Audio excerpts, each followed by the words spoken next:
remercier les militantes et militants, remercier les doyens notables qui sont là massivement, remercier les amis du ministre Abdoulaye Diouf Sarr, maire de la commune de Yoff, venus massivement aussi participer à la rencontre, et remercier vivement les femmes et les jeunes des cités Terme Nord, Ouest Foire et Nord Foire pour leur grande mobilisation. Remercier toute cette population qui, en 24 heures, a pu organiser cette grande fête, parce que c'est une fête. Mais l'occasion pour nous est de dire vivement à nos amis, à nos parents, que notre seule préoccupation aujourd'hui est que la liste Benno Bokk Yakaar de Yoff puisse vaincre au soir du 23 janvier.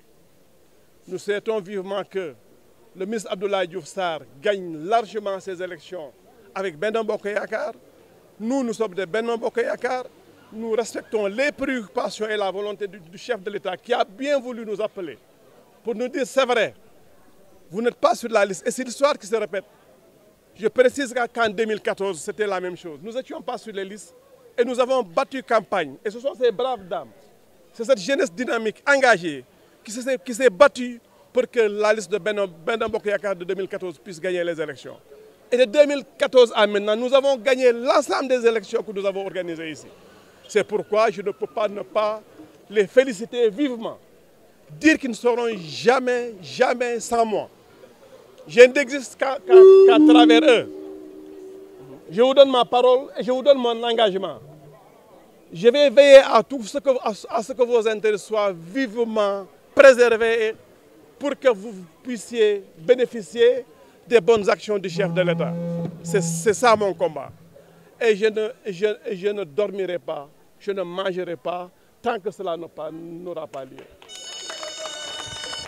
Vous êtes notre raison de vivre. Et je pense que ce que vous avez vu aujourd'hui montre valablement que la messe est déjà dite, Benno Bokk Yakaar va gagner massivement ici. Je le dis parce que je vous fais confiance. Je le dis parce que je fais confiance aux responsables que vous avez laissés dans les maisons. Nous sommes dans une élection de proximité qui est extrêmement difficile parce que nous sommes avec nos parents, avec des listes différentes. Mais je demande à la population d'y aller dans la paix, dans la sérénité et dans la responsabilité. Au soir du 23 janvier, quelqu'un va gagner, le bon Dieu l'a déjà décidé. Nous prions vivement que ce soit nous avec Benno Bokk Yakaar. Par contre, nous ne sommes avec aucune forme de violence.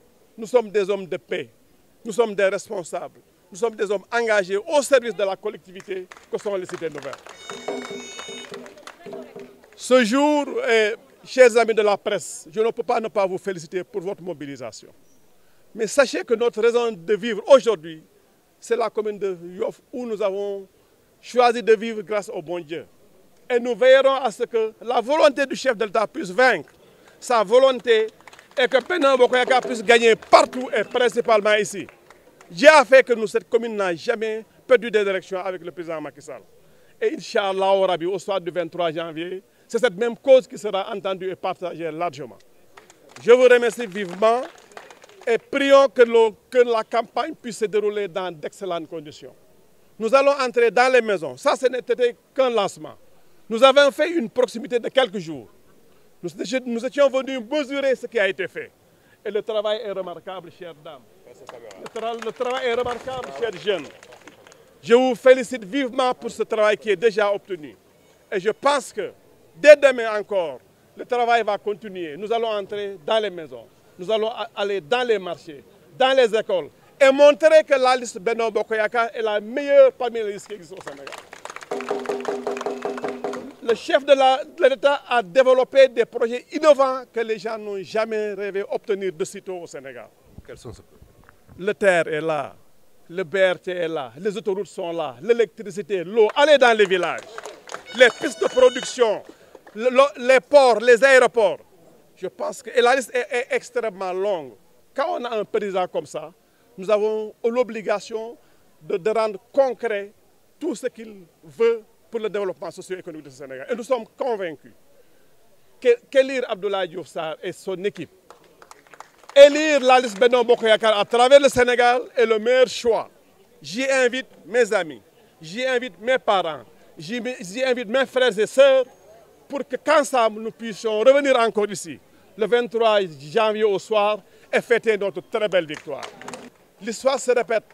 te comme jigoon nañu yàlla defoon na nekkuñu woon ci liste 2014 yi je pense que nous avons été fer de lance bi tax élection yi alhamdulilahi rabbil yàlla ma ñu ndam maa ngi ñaanaat encore en 2022 yéen ñi jigéen ñi nekk sama ginnaaw ak xale yi et je vous remercie au passage seen liggéey rafet na dañ noonu bu ñu defee ay fan tuuti xool li ñu jéem a liggéey nañ ko natt xool ndax vraiment fi ñu jublu defe naa lu baax te lu gis mobilisation bi am tey xam ne alhamdulilahi rabbil alamin nii lañ ko daan defee on va encore le faire dañ ko defaat ndax ñun fii la ñu nekk lu ñu yaakaar ci àdduna yëpp fii la ne suñu soxna ak suñu doom fii lañ ne buñ sañoon gis ak commune Yoff bi waxuma commune Yoff waaye Nord Foire mooy dàq ci quartier ci àdduna bi donc loolu bu amee dans les cités nouvelles et dans la commune de Yoff ñun Yoff la ñu am buñ sañoon aussi na ko Yoff daan defee yàlla dimbali ñu depuis ba Macky Sall ñëwee ba léegi commune Yoff mosul perdre élection te ñu ngi ñaan yàlla aussi mu mayaat ñu ndam loolu